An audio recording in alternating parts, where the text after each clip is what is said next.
think what's really interesting about Charlotte in particular is, like you said, hey, the people who are all here already don't know about this place that's been here for 15 years. But add on the addition of, hey, there's 175 people moving here every day. Yeah. So even if you were like, hey, all the people here know me already, there's Right. still an aspect of marketing. Well, there's more people coming and there's more restaurants here, and we have to compete like for against the folks and for new like audience members. Yeah.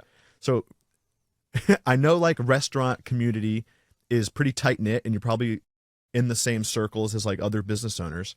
How do you like play the game of like competing against them, but also like, hey, we're all in the, kind of in this together. Right. So like, what does that sort of feel like? So, you know, and I'm pretty good friends with a lot of other chefs that are doing incredible things in this city. And the food scene in Charlotte over the past 3 years has really just like grown at a pretty exponential rate, in my opinion. And I don't think the food scene in this city gets as much love as it deserves. Because there's a lot of incredible people doing incredible things. I've always been of the opinion that all ships will rise. So if we, as like a tight-knit restaurant community, are constantly like pushing each other and to stay relevant, to continue to evolve and continue to like be who we can be, everyone's just going to be more successful in the long run. If we create an overall culture in this city that dining out in this city is cool and we're a cool city to dine out in, you know, someone who comes to Customshop once a week, once a month, whatever it is,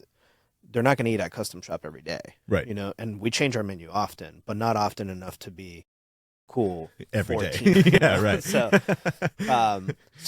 you know, if cool, but then like, you know, Sam Hart or Sam Dominich or like Callan at Rada and any of these guys are also doing something cool. Like the people that come to Customshop, they're going to go and frequent their restaurants also. And to me, I've just like, I think the stronger the community is, the better it is for everybody.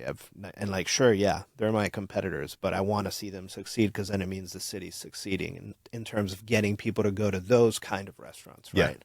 Because like for a long time, Charlotte had this image of, you know, we're a banker city and, you know, everything is like a big box steakhouse. And it's like, cool. Like, how do we get people to not spend their money at like Fleming's or like, I don't know, other restaurants? I'm not going to get into my opinions here, but how do we get people to not spend their money there and spend their money at like locally chef-owned, chef-driven restaurants, which is, you know, that's the community that I really belong to, right? So yeah, I mean, I don't know. I hope that makes sense. No, it absolutely does make sense. And I think, I mean, Charlotte Airport is one of the most, I think it's like the 4th or 6th busiest airport on the planet or something like that. It's up there. So if I agree, like when I moved to Charlotte in 2020, in Charlotte, I'm not the biggest foodie in general, but like I didn't like, outside of like maybe having some good barbecue, like I didn't really know what Charlotte had or like what it was known for.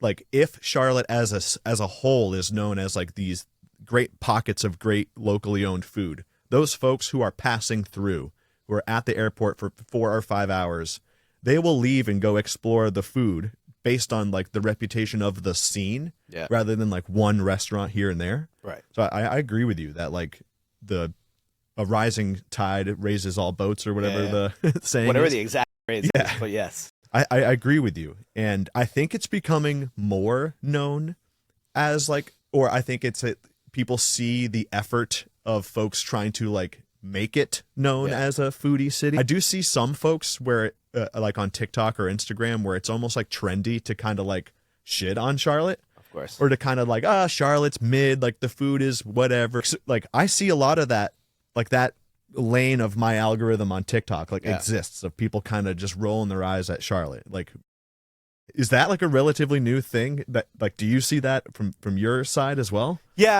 I mean, I see it. I see a lot of people comparing like, you know, people saying that like, well, Charleston is a much better food city. And like, you know, I don't know, like Nashville's a much better food city in the South and like Savannah and all these other cities that like, sure, they've had like some pretty like well-known chefs that have like, you know, planted their flags there and whatnot. But I think there's trash food in everywhere. What is it? 80% of restaurants get their stuff from Cisco. It's all the same food cooked by a different person.